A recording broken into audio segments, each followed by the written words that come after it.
درد دل کے واسطے پیدا کیا انسان کو، درد دل کے واسطے پیدا کیا انسان کو، ورنہ طاعت کے لیے کچھ کم نہ تھے کرو میاں۔ السلام علیکم ناظرین، ماجد علی حیدری آپ کی خدمت میں حاضر ہے۔ آج ایک ایسی غریب فیملی کے گھر میں موجود ہوں جن کی داستان سن کر آپ کی آنکھیں نم ہو جائیں گی۔ جی ہاں ناظرین اکرام، یہ خطرناک بیماری جس کی وجہ سے 2 روز قبل لاہور میں 2 خواتین نے بجلی کے بلوں کی وجہ سے خودکشیاں کر لیں، اور 4 روز قبل گجرانوالہ میں 4 افراد ایک گھر کے قتل ہو گئے اس بجلی کے بل کی وجہ سے۔ مہنگائی اس قدر بڑھ چکی ہے کہ نوجوان لڑکیاں غلط کام کر کے اپنا پیٹ پالنے پر مجبور ہیں۔ جی ہاں ناظرین اکرام، یہ جو حکومت وقت نے کانٹریکٹ کیا ہے IMF ورلڈ بینک کے ساتھ، یہ کانٹریکٹ مہنگائی کا نہیں ہے ناظرین، یہ بے حیائی کا کانٹریکٹ کیا گیا ہے۔ جی ہاں ناظرین اکرام، جب ملک میں مہنگائی زیادہ ہوتی ہے تو پھر عورت ذات کی عزت سستی ہوتی ہے، مساج سینٹروں میں اضافہ ہوتا ہے، جو شیطانی کام ہے ان میں اضافہ ہوتا ہے۔ ناظرین اکرام، آپ لوگ ان چیزوں کو سمجھتے ہیں، جانتے ہیں۔ اس سسٹم کے خلاف اب آپ لوگوں کو آواز اٹھانی پڑے گی ناظرین۔ آج میں ایک ایسی فیملی کے پاس موجود ہوں، ان کا 35,000 روپے بجلی کا بل آ چکا ہے، لائٹ آنے کا نام نہیں لیتی اور مہنگائی جانے کا نام نہیں لیتی۔ جی ہاں ناظرین، یہ جو فیملی ہے 2 بہنیں ہیں، والد صاحب ان کے مزدوری کرتے ہیں، والدہ محترمہ بیمار ہے، ان کے بھائی کا سایہ نہیں ہے ان کے سر پہ، اللہ نے بھائی سے ان کو محروم رکھا۔ آئیے مزید ان کی زندگی کی دکھ بھری داستان انہی کی زبانی جانتے ہیں۔ السلام علیکم۔ وعلیکم السلام۔ میری بہن تھوڑا سا اونچا بولنا ہے، اللہ تعالیٰ نے آج آپ کو موقع دیا ہے، آج آپ نے کھل کے بات کرنی ہے۔ بتائیے میری بہن، آپ کے گھر کا نظام کیسے چل رہا ہے؟ بس میرے والد صاحب بیمار ہیں 1 ماہ سے، وہ چارپائی پہ پڑے ہوئے ہیں، تو گھر کا بہت مشکل سے گزارا ہو رہا ہے۔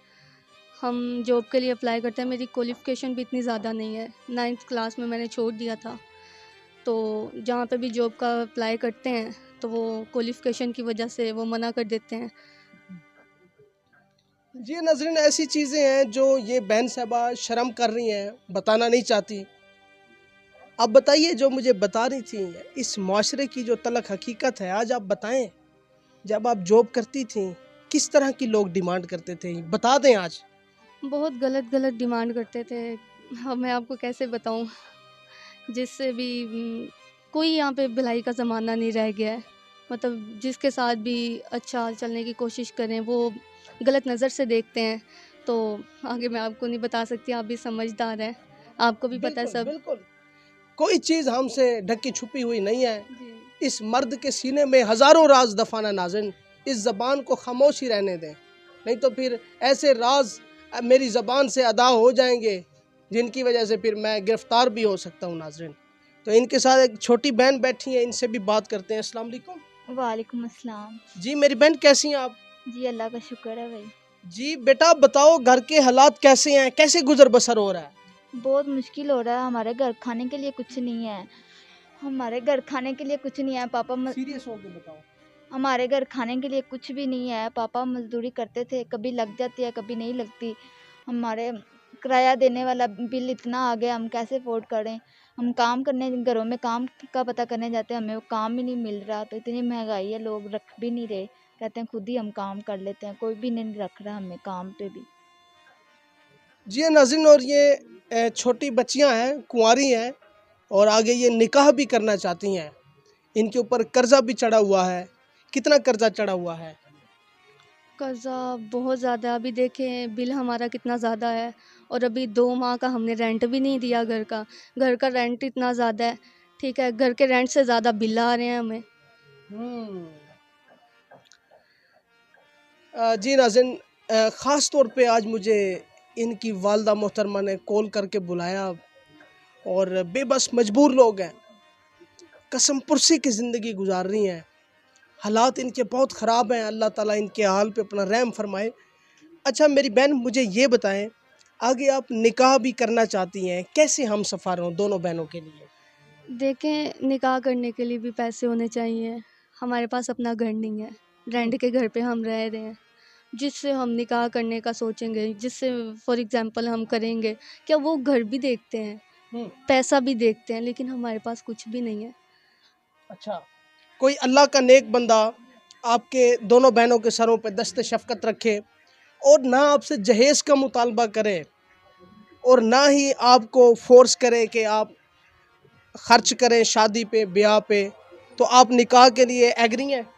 جی بالکل، ہم اگر ایسا کوئی ہو تو ہم ضرور کریں گے اور آپ کی ریفرنس سے کریں گے، جی۔ اور اگر آپ کی نظر میں کوئی ایسا ہے تو آپ ہمیں بتائیں۔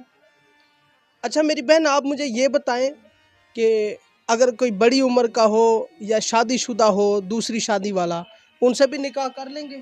اچھا ہو تو کر ہی لیں گے ہم۔ اچھا، جی، رشتہ دار نہیں آپ سے شادی کرتے؟ رشتہ دار یہ ہمارے حالات دیکھ کے وہ بھاگ جاتے ہیں، ہمیں کھانے کے لیے کچھ نہیں دیتے، تو وہ شادیاں کیا کریں گے ہمارے ساتھ؟ جی جی۔ دیکھیں جب برا ٹائم آتا ہے نا انسان پہ، سب سے پہلے رشتہ دار ہی دور ہوتے ہیں، رشتہ دار ہی چھوڑتے ہیں، تو اسی لیے کسی پہ برا ٹائم نہیں آنا چاہیے، کسی پہ برا وقت نہیں آنا چاہیے۔ دیکھیں میری بہن، یہ اچھے برے حالات اللہ کی طرف سے ہیں، رزق کی تنگ دستی، رزق میں اضافہ، یہ اللہ کے اختیار ہیں، زندگی موت خوشی غمی اللہ کے اختیار ہے۔ میں دعا کرتا ہوں اللہ تعالیٰ آپ کے حال پہ رحم فرمائے۔ اور جی ہاں ناظرین اکرام، بزرگ نے کیا شعر لکھا کہ جھوٹے ہاسے ہس دے لوکی، پیت نہ دل دے دس دے لوکی، چنگے وقت دے سنگی ساتھی، برے وقت تو نس دے لوکی۔ جی ہاں ناظرین، جب برا وقت آتا ہے اپنے رشتہ دار چھوڑ جاتے ہیں، اپنے بہن بھائی چھوڑ جاتے ہیں، اپنے پیارے جو عزیز ہوتے ہیں محترم ہوتے ہیں وہ چھوڑ جاتے ہیں۔ برا وقت شالا کسی پہ نہ آئے ناظرین۔ یہ آپ داستان سن رہے ہیں، یقین کریں کہ میں بڑا غمگین ہو گیا ہوں یہ اپنے ملک کی صورتحال دیکھ کے۔ اللہ تعالیٰ اس ملک اور قوم پہ رحم فرمائے۔ ہمارے جو دیکھنے والے اوورسیز ہیں، میں ان سے خاص طور پہ ریکویسٹ کرتا ہوں کہ پلیز خدا را، آپ لوگ پہلے بھی مایوس نہیں کرتے ایسی سفید پوش غریب فیملیوں کو، تو اس دفعہ بھی مایوس نہ کیجیے گا۔ یہ بھی آپ کی بہنیں ہیں، یہ بھی آپ کی بیٹیاں ہیں، آپ ان کی ہیلپ کریں، زیادہ سے زیادہ ان کے سروں پہ دست شفقت رکھیں۔ اللہ تعالیٰ آپ کو جزائے خیر عطا فرمائے۔ فی الحال مجھے اجازت دیجیے، فی امان اللہ۔